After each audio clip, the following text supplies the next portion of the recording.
J'invite Marcella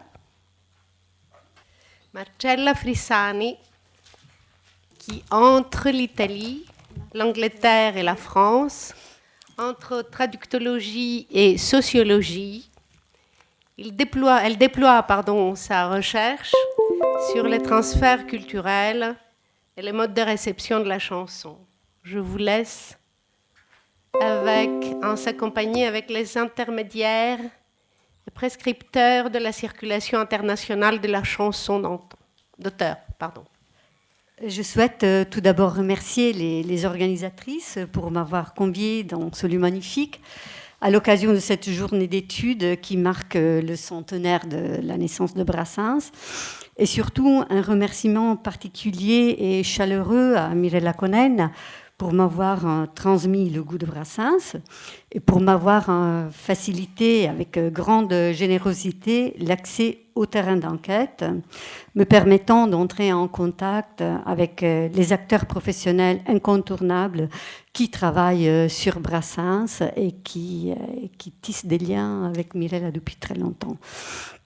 C'est une véritable joie d'être ici parmi vous et d'avoir l'opportunité de m'inscrire avec mon apport scientifique dans la démarche interdisciplinaire qui anime ce colloque. Il s'agit pour ma part de tenter de vérifier en quoi l'arme de la sociologie peut contribuer à repenser l'objet chanson comme bien symbolique, tout en apportant un éclairage nouveau à la question de sa circulation internationale. Par bien symbolique, j'entends des productions culturelles dont l'économie est basée sur le refoulement de l'intérêt économique et dont la valeur est irréductible aux enjeux de concurrence régulés uniquement par la fixation du prix et ses fluctuations. Pour faire cela, je mobilise une approche fondée sur les intermédiaires et les prescripteurs, telle qu'elle a été formalisée par la sociologie des professions. Donc, je pense ici aux contributions de Delphine Naudier, Venceslas Lisée, Olivier Roueff ou encore Laurent Jean-Pierre.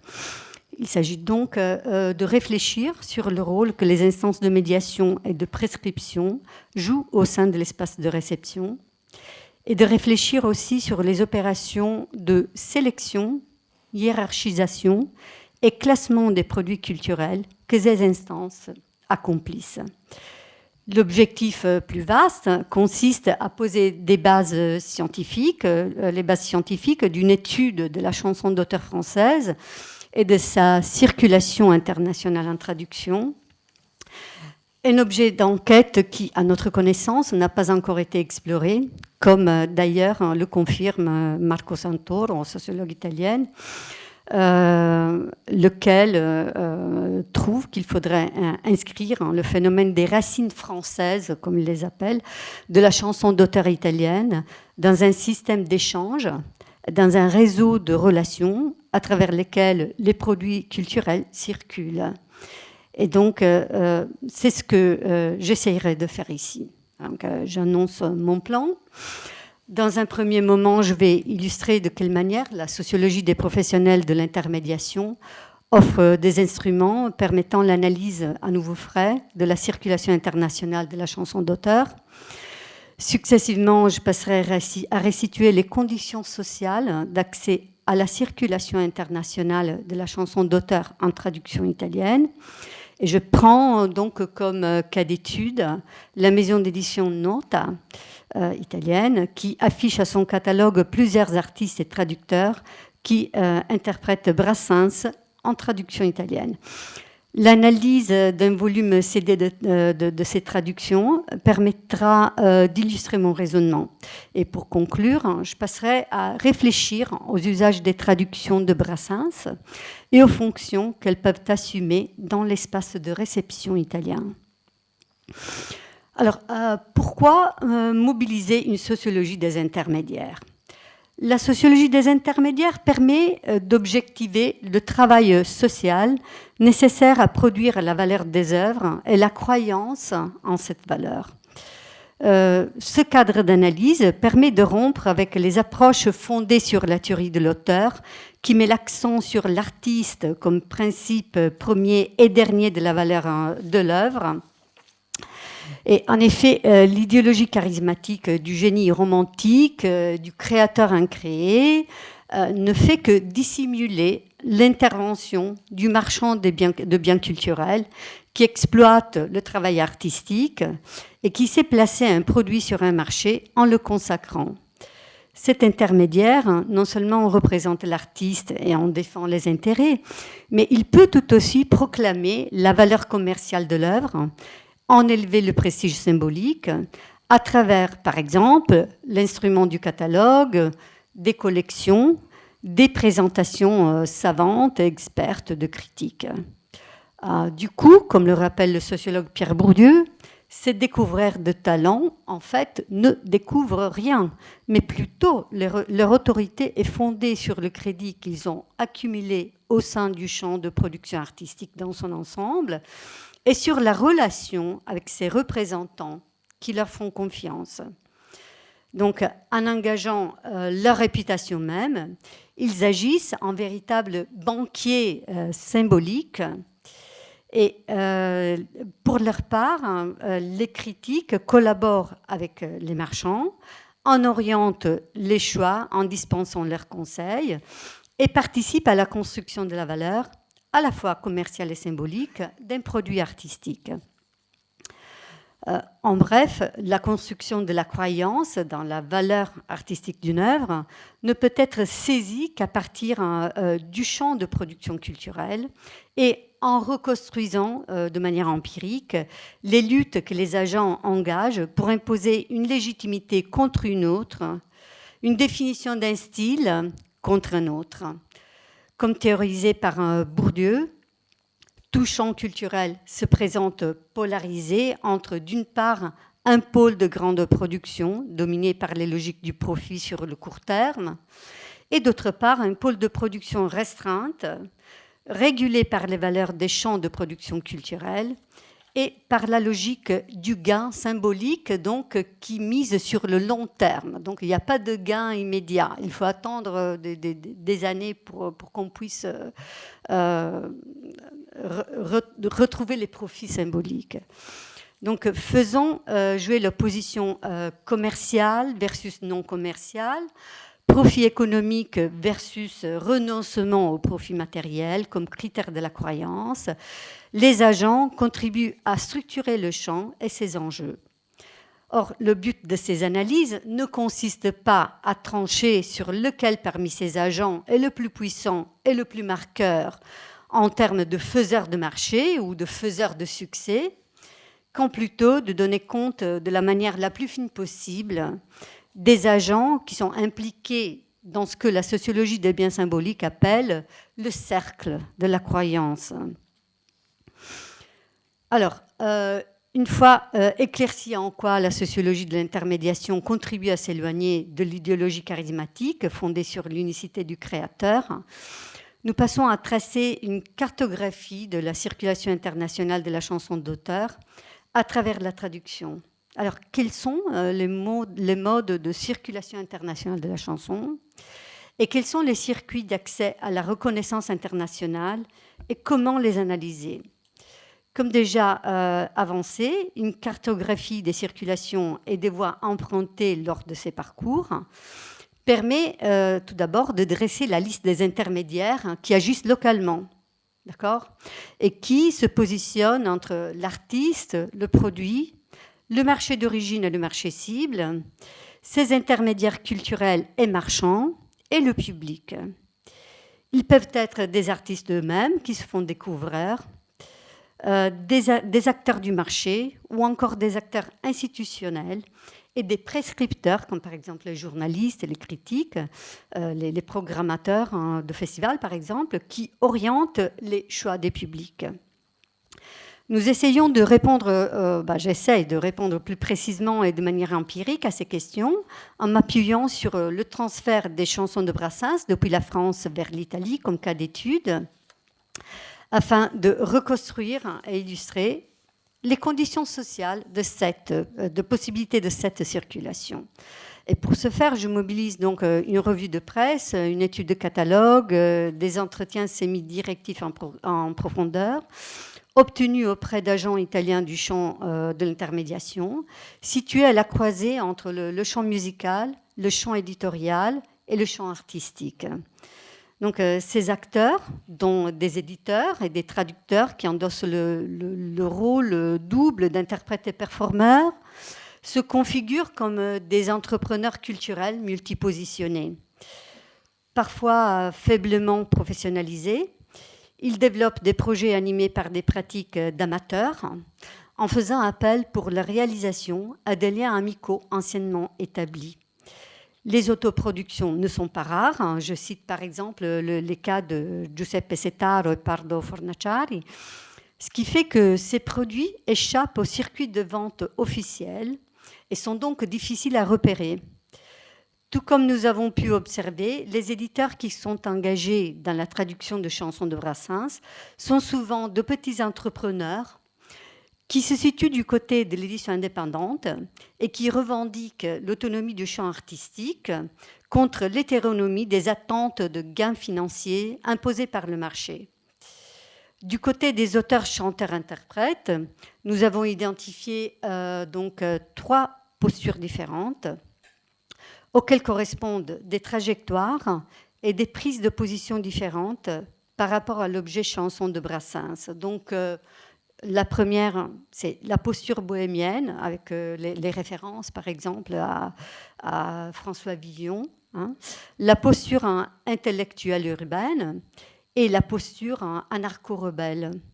Dans le cadre de notre étude, donc, nous allons retenir la posture intellectuelle urbaine.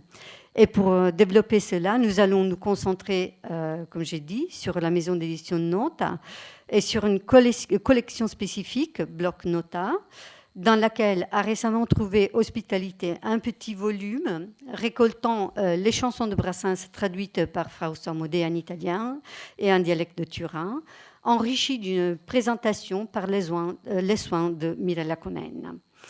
Donc, la maison d'édition Nota, qui a un statut juridique d'entreprise individuelle, donc évidemment, ce n'est pas une grosse boîte. 800 titres au catalogue, publiés entre 1986 et 2021.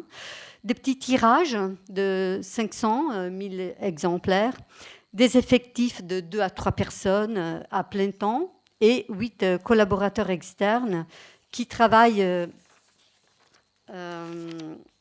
qui travaillent sur projet. Donc, la maison d'édition Nantes, évidemment, appartient à la catégorie des micro-entreprises telles qu'elles ont été identifiées par des experts de ce secteur, hein, qui sont Bertrand Legendre et Corinna Bansour. Son fondateur est Walter Colle, sexagénaire de la région du nord-est italien du Friuli, diplômé du DAMS, donc École d'art de Bologne, à forte légitimité dans le champ culturel. Et donc, Walter Colle revendique immédiatement une posture de résistance vis-à-vis des logiques de la rentabilité à court terme, un positionnement bien arrimé à la marge du capitalisme industriel. Lors de notre entretien, il se situe d'emblée au pôle de l'autonomie du champ artistique qui définit sa stratégie éditoriale. Donc, il dit, en tant qu'éditeur, l'urgence, pour moi, ne consiste pas à vendre, mais plutôt à partager, à publier. Mes produits ont une valeur intrinsèque et à la différence cela à la différence des majors, hein, qui envoient au pilon, il dit mandano al macero, les produits qu'ils n'arrivent pas à écouler, qu'ils n'arrivent pas à vendre. Donc, contre une politique qui vise le profit à court terme et l'investissement strictement commercial, il mise sur une stratégie du long terme, fondée sur une approche qu'il définit documentaire et que sa formation en anthropologie rend possible. Comme il l'explique lui-même, son intérêt consiste à créer une sorte d'archive historique lui permettant de concevoir la publication d'un ouvrage en termes de création d'étapes de témoignage au sein du parcours d'un artiste. Et là, je cite. En cohérence avec son profil d'indépendant, c'est-à-dire dont l'identité se définit et se modèle en opposition à celle des logiques corporate, Mais aussi, par un effet de distinction, cet éditeur met en scène la lutte qu'il mène sur deux fronts, celui du marché éditorial et celui du marché discographique. Je crois que le marché éditorial a adopté de manière dangereuse, il dit, une forme de censure vers des produits différents, il déclare. Donc, on concentre l'intérêt sur certains phénomènes en particulier, il dit, sous prétexte qu'il existe trop de produits. Mais en réalité, il explique, ils combattent activement la philosophie de l'indépendant qui essaye de varier la production, car en réalité, l'objectif visé est celui d'exercer un contrôle serré sur la consommation de produits culturels et donc sur les publics. Également, il tient à marquer une posture de mise à distance par rapport aux pratiques des majors, c'est-à-dire les trois sœurs, comme ils les appellent, les tres sorelles, multinationales de l'industrie musicale Sony, Universal, Warner, qui dominent le marché du disque en Italie. Voilà, il dit les majors construisent la musique pour un marché, ils fabriquent des artistes à brûler après quelques semaines.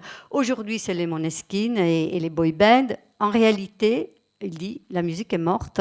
Aujourd'hui, elle n'existe que pour vendre du merchandising, pour façonner le branding, pour relancer le personnage qui doit passer à la télé, car le vrai business est dans le marché du live.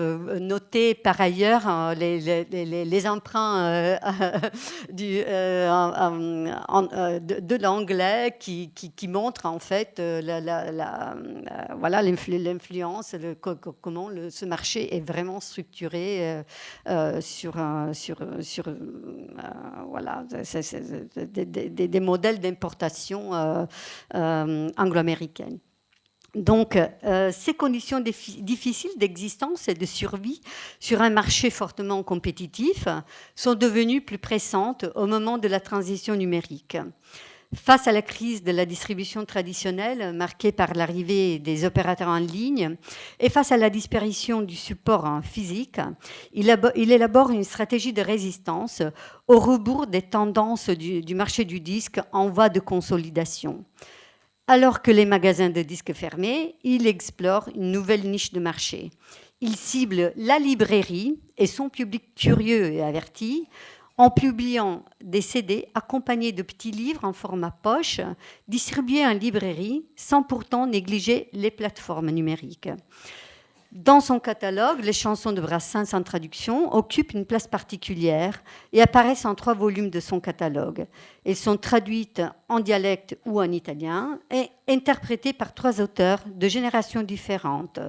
Donc l'un, Giorgio Ferigo, né en 1949 et décédé en 2007, médecin, poète lauréat du prix Nonino Risitdaur en 2009, dont le jury était présidé par le prix Nobel V.S. Nepul, historien et auteur-chanteur-interprète qui chante Brassens en dialecte du Friul, accompagné par l'ensemble musical Povolar, dans un livre CD intitulé Gerbata, publié en 2001 dans la collection Sens, consacré à la nouvelle musique du Friul.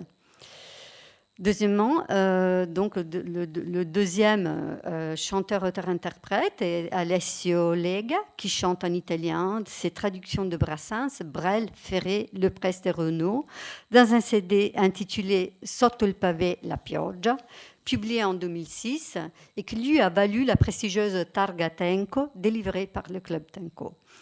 Troisièmement, Fausto Amodei, qui traduit et chante Brassens en dialecte du Piémont, avec un livret CD intitulé Fausto Amodei canta Georges Brassens, publié en 2021, mais dont les enregistrements avaient été déjà réalisés en 1991 et sur lequel nous allons revenir. Donc, interrogé sur les critères qui ont guidé ses choix, Walter Kohl explique que Brassens n'est nullement une découverte, mais plutôt une constatation, une presadatto, il dit, du rôle que Brassens a joué au sein de la chanson d'auteur italienne et qui donc s'inscrit dans une tradition italienne. Au-delà des effets de célébration de l'œuvre de cet auteur, qu'il considère incontournable, ces 3 volumes constituent de véritables prises de position qu'il justifie en termes d'un engagement vis-à-vis de la chanson réalisée en Italie, donc pas d'importation américaine, tout ça, et réalisée en italien. Alors, nous avons interviewé Fausto Amodei, né à Turin en 1934, à propos de cette opération de traduction, publiée 30 ans après l'enregistrement. Cet ancien architecte qui a 70 ans, oui, avec un bac en lettres 87 ans, oui, avec un bac en lettres classiques, engagé à gauche, élu du Parlement pour le Parti communiste italien, fondateur avec Calvino, Fortini, Liberovici et d'autres du groupe des Cantacronache à Turin en 1958, auteur de chansons politiques considérées subversives et antimilitaristes, et par ailleurs répertoire obligé dans les manifs de gauche, prit Tinco en 1975. Fausto Amodei explique en entretien qu'il ne connaissait pas le français. Il s'était pourtant approché de la chanson française à travers les chansons populaires d'Yves Montand et à travers la lecture intensive de la collection Histoire de France à travers la chanson, publiée par Gallimard. En évoquant le chant de la musique populaire italienne des années 1960, il le décrit comme construit autour des deux pôles opposés de la chanson alimentaire ou chanson commerciale du Festival di Sanremo et de la chanson populaire d'origine paysanne. Entre ces deux pôles, le besoin d'une nouvelle musique commence à émerger, donnant lieu à l'expérience du groupe Cantacronache qui dure entre 1957 et 1962. Donc, ni chanson commerciale et légère à la valeur incertaine, ni musique savante pour les élites, cette production se présentait comme urbaine et bourgeoise, et donc bien lointaine de la chanson mélodique sentimentale vaguement mélodramatique ou de la tradition folk. C'est donc dans ce contexte qu'il découvre Brassens, qu'il admire profondément et dont il souhaite traduire les chansons. En choisissant d'utiliser comme langue cible le dialecte du Piémont, il se rapproche ainsi par une association symbolique à Nanni Svamp et à ses traductions en milanais des chansons de Brassens, qui permet de conférer légitimité à son choix du dialecte. Pour conclure, évidemment, le champ est vaste et vraiment, on n'est qu'au début de cette enquête, cette recherche qui s'annonce vraiment promettante. Pour conclure, je souhaite formuler des hypothèses concernant les usages et les fonctions que la traduction des chansons de Brassens peuvent accomplir dans le champ d'accueil. Donc, ces traductions permettent l'accumulation de capital symbolique, pour commencer, pour l'éditeur du disque et pour le traducteur, ayant la double casquette d'auteur-chanteur-interprète. En effet, cette opération leur permet d'incorporer dans leur catalogue des objets déjà consacrés, comme c'est le cas des chansons de Brassens, bien établis et dotés d'une reconnaissance symbolique ou de marché, à travers lesquels les agents de l'intermédiation accèdent à la consécration aussi. Deuxième fonction, elles permettent de positionner un produit tout en réduisant ainsi l'incertitude concernant la qualité du produit échangé sur un marché cible lors d'un processus de circulation internationale. Troisièmement, elles permettent l'inscription du produit dans des circuits de circulation sélectionnés, par exemple salles de concert, festivals de musique spécialisés, lieux culturels, mais aussi les universités, et au sein d'infrastructures spécifiques. En important quatrièmement des contenus, les traductions permettent d'inscrire un produit sur un marché dominé par une certaine hiérarchie de valeurs esthétiques, tout en favorisant ainsi le changement de position des produits existants. Et donc, c'est vraiment ce qui a été le rôle des traductions de Brassens qui sont arrivées dans un marché qui était dominé par la chanson populaire à tradition mélodique du Festival de Sanremo. Et donc, avec cette importation des chansons de Brassens, voilà, ces importations ont changé complètement le cadre culturel. Voilà. Et donc, a changé la position et le jugement esthétique, la manière de hiérarchiser les produits déjà existants sur le marché. Donc, un dernier mot de la fin sur les conditions sociales de circulation internationale de la chanson d'auteur française en traduction ou en original. On ne peut pas imaginer que celles-ci soient les mêmes, évidemment, au XXe siècle comme au XXIe siècle, comme on se disait tout à l'heure. Donc, les enjeux historiques sont très importants. Cette constatation amène à repenser la question circulatoire, aussi à la lumière du statut du français comme langue internationale et langue des échanges culturels par rapport à des langues cibles et des pays en particulier. Ce qui appelle aussi à un besoin de susciter l'intérêt des responsables de politique culturelle et des services culturels de la France à l'étranger pour relancer les relations culturelles et linguistiques à construire à travers la chanson. Merci beaucoup.